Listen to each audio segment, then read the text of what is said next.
1971। অসহযোগ আন্দোলনের 16তম দিন।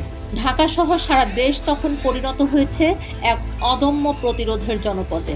সচিবালয় থেকে আদালত, সবখানে সর্বাত্মক ধর্মঘট। বাঙালির চোখে তখন একটাই স্বপ্ন, স্বাধিকার। সকাল 11টা, কড়া নিরাপত্তার চাদরে ঢাকা প্রেসিডেন্ট ভবন। একটি সাদা গাড়িতে চেপে আলোচনার জন্য রওনা হলেন বঙ্গবন্ধু শেখ মুজিবুর রহমান। গাড়ির সামনে উঠছে কালো পতাকা আর উইন্ডশিল্ডে আঁকা স্বাধীন বাংলাদেশের মানচিত্র। ভেতরে প্রেসিডেন্ট ইয়াহিয়া খানের সাথে বঙ্গবন্ধুর রুদ্ধদ্বার বৈঠক হলো। 2.5 ঘন্টা স্থায়ী সেই বৈঠকে দুই নেতা ছাড়া আর কেউ ছিল না। বৈঠক শেষে গম্ভীর মুখে বেরিয়ে এলেন বঙ্গবন্ধু।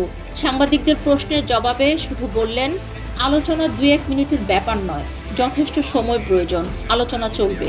তবে তিনি স্পষ্ট জানিয়ে দিলেন, আলোচনা চললেও রাজপথের আন্দোলন থামবে না। Discussion will continue because it is not a very matter of 1 or 2 minutes. You require sufficient time to discuss.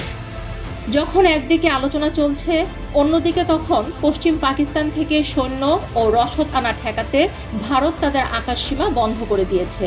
আন্তর্জাতিক সংবাদ মাধ্যম নিউজউইক তখন ভবিষ্যৎবাণী করছে, পূর্ব ও পশ্চিম পাকিস্তানের বিচ্ছিন্ন হওয়া এখন কেবল সময়ের ব্যাপার। শাসক গোষ্ঠী বসেছিল না।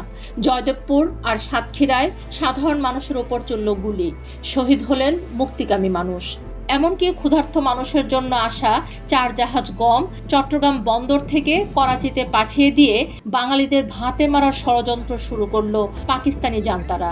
অন্যদিকে চট্টগ্রামে সোয়াত জাহাজ থেকে অস্ত্র খালাসের বিরুদ্ধে গড়ে উঠল শ্রমিক জনতার ইস্পাত কঠিন প্রতিরোধ।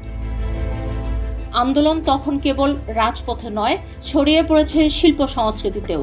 শিল্পী কায়ুম চৌধুরী ও মুর্তজা বশিরের নেতৃত্বে চারুশিল্পীদের মিছিল, চট্টগ্রামের লালদিঘি ময়দানে আবুল ফজল ও ডক্টর আনিসুজ্জামানের মতো বুদ্ধিজীবীদের সংহতি, সব মিলেমিশে একাকার। উদীচী শিল্পী গোষ্ঠী আর মহিলা পরিষদের গণসঙ্গীত ও পথনাটকে তখন আগ্নেয়গিরির লাভার মতো ফুটছে বাংলাদেশ। 16 মার্চে সেই দিনটি ছিল একদিকে কূটনীতির টেবিলের লড়াই আর অন্যদিকে রাজপথের রক্তক্ষয়ী প্রতিরোধের সূচনা। আলোচনার আড়ালে যে ষড়যন্ত্রের জাল বোনা হচ্ছিল, বাঙালি তা বুঝতে ভুল করেনি।